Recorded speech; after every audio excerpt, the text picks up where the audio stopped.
¿Sabías que en el año 2024, por medio de la ley 24.741, el Congreso de la Nación Argentina estableció el 31 de octubre como el Día de las Iglesias Evangélicas y Protestantes?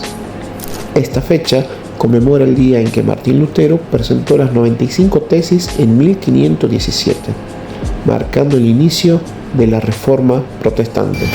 Con esto, Lutero no buscaba dividir a la Iglesia, ni crear nuevas denominaciones, sino que la Iglesia volviera a su fuente, Cristo. Su intención nunca fue romper, sino más bien restaurar. No quiso crear un nuevo movimiento, sino que recordar al cuerpo de Cristo quién era su cabeza.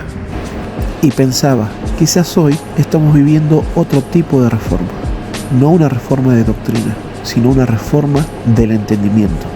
Porque así como Lutero buscó que la Iglesia volviera a Cristo, hoy Dios también está llamando a que su pueblo vuelva a Él.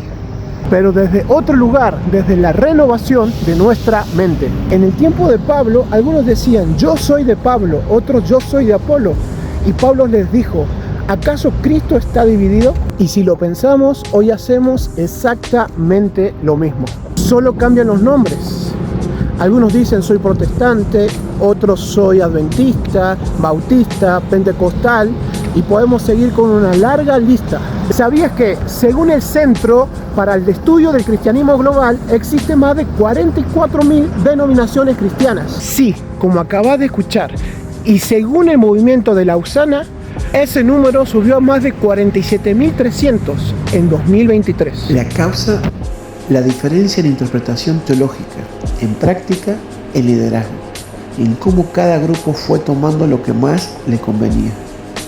Cada uno adoptó lo que más ajustaba a su manera de pensar y con el tiempo lo convirtió en una doctrina.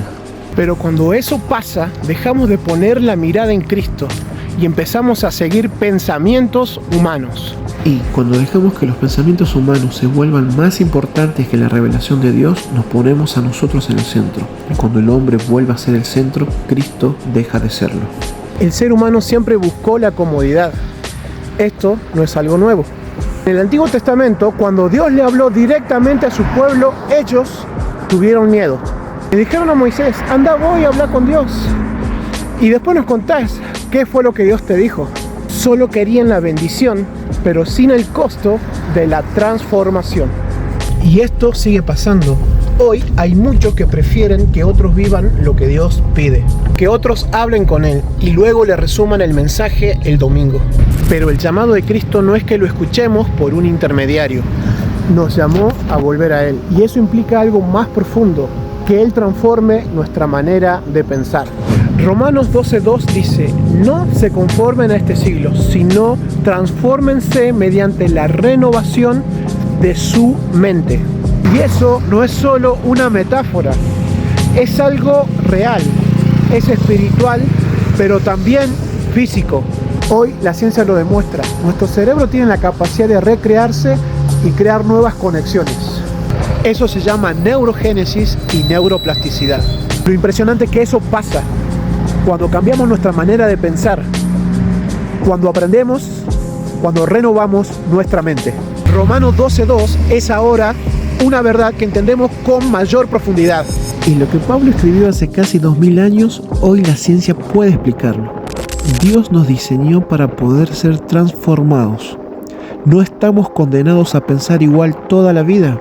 Por eso, cuando dejamos que Cristo tome el control, el Espíritu Santo literalmente cambia nuestra manera de pensar. Eso es renovación del entendimiento. Tenemos el ejemplo del apóstol Pedro, quien se aferró a su manera de pensar. Él sabía perfectamente lo que era puro e impuro. Tenía su estructura, su doctrina, su manera de pensar. Hasta que Dios mismo le dijo, no llames impuro a lo que yo santifiqué. Y Pedro tuvo que elegir, ¿sigo con lo que siempre creí o dejo que Dios transforme mi entendimiento? Pedro no estaba siendo probado, Dios lo estaba transformando, le estaba renovando el entendimiento. Y cuando obedeció, el evangelio llegó a los gentiles, a vos, a mí, a todos. Porque un hombre se dejó cambiar por el Espíritu. Y esa es la diferencia entre seguir lo que uno piensa y dejarse guiar por el Espíritu. Y eso es lo que pasa cuando Cristo vuelve al centro. Cuando el Espíritu vence la estructura, vuelve la unidad. Pablo también lo vivió. Saulo era un fariseo que conocía mucho mejor que Pedro las Escrituras y creía que hacía lo correcto al perseguir y matar a los cristianos por el celo que tenía para defender lo que él consideraba correcto. Él creía que defendía la verdad de Dios, pero un encuentro con Jesús lo cambió todo. No fue una charla teológica ni un debate doctrinal, sino un encuentro real que transformó su entendimiento. Aquel judío que persiguió a los cristianos ahora es el mayor predicador, sobre todo a los gentiles. Más adelante, en su camino ministerial, Pablo volvió a tener una nueva transformación en su entendimiento. En una oportunidad tuvo un conflicto con Bernabé por causa de Marcos, y Pablo no cedió, se aferró a su manera de pensar y terminaron separándose en el camino. Él actuó desde su pensamiento humano, pero con el tiempo maduró por el Espíritu y le termina escribiendo a Timoteo: tráeme a Marco contigo porque me es útil para el ministerio. Es el mismo hombre con un entendimiento renovado. Lo que la mente humana había separado, el Espíritu lo volvió a unir. La madurez espiritual no se trata de saber más, sino de dejar que el Espíritu Santo cambie lo que pensábamos que estaba bien. Por eso digo que hoy estamos viviendo una nueva reforma, pero no de doctrina, sino de entendimiento. Una reforma donde dejamos de poner la mirada en los pensamientos humanos y volvemos a Cristo, para que Él nos transforme desde adentro. Porque no se trata de nosotros entendiendo a Dios, sino de Dios revelándose a nosotros. Y cuando eso pasa, entendemos lo mismo que Pedro y Pablo. Cuando nuestro entendimiento es transformado, conocemos la voluntad de Dios, que es buena, agradable y perfecta. Y lo hermoso de este tiempo en el que vivimos es que contamos con acceso a información, conocimiento y contexto que antes no existía. Hoy entendemos mejor la historia, la cultura, los idiomas y la ciencia. Y todo esto no contradice la palabra de Dios, la confirma. Nos abre puertas para entender más profundamente lo que Dios quiso decir desde el principio. Y ojo con esto no invalida en absoluto el aporte de hombres como Lutero, Calvino o Arminio, sino que es una invitación a no hacer de sus pensamientos un altar. Y así como Dios transformó el entendimiento de Pedro y maduró el corazón de Pablo, hoy quiere hacer lo mismo con nosotros. Está levantando una generación que no solamente cree, sino que entiende desde el Espíritu, que no repiten lo que otros dijeron, sino que buscan lo que Él está diciendo hoy. Hoy te invito a que te quedes con esto. La verdadera reforma no está en los libros, ni en las doctrinas, sino en un corazón que se deja renovar por Dios. Este es el tiempo de una nueva reforma, pero esta vez no desde lo doctrinal, sino desde la renovación de nuestra mente, para que nos traiga a la unidad. Porque así como Pedro y Pablo pensaban diferentes, pero se dejaron unir por el mismo Espíritu.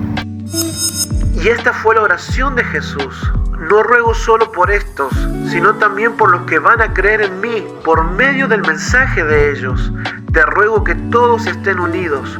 Padre, así como tú estás en mí y yo estoy en ti, permite que ellos también estén en nosotros, para que el mundo crea que tú me has enviado. Yo les he dado la gloria que me diste para que estén unidos, así como nosotros estamos unidos. Yo unido a ellos y tú unido a mí.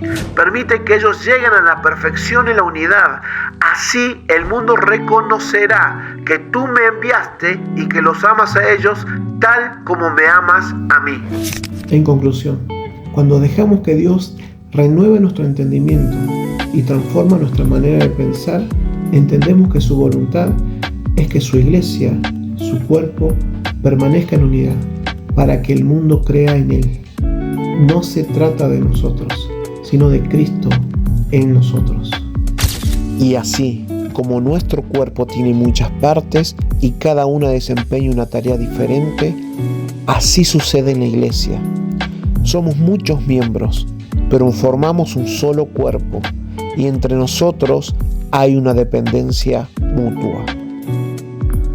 Hoy estamos siendo testigos de esa unidad.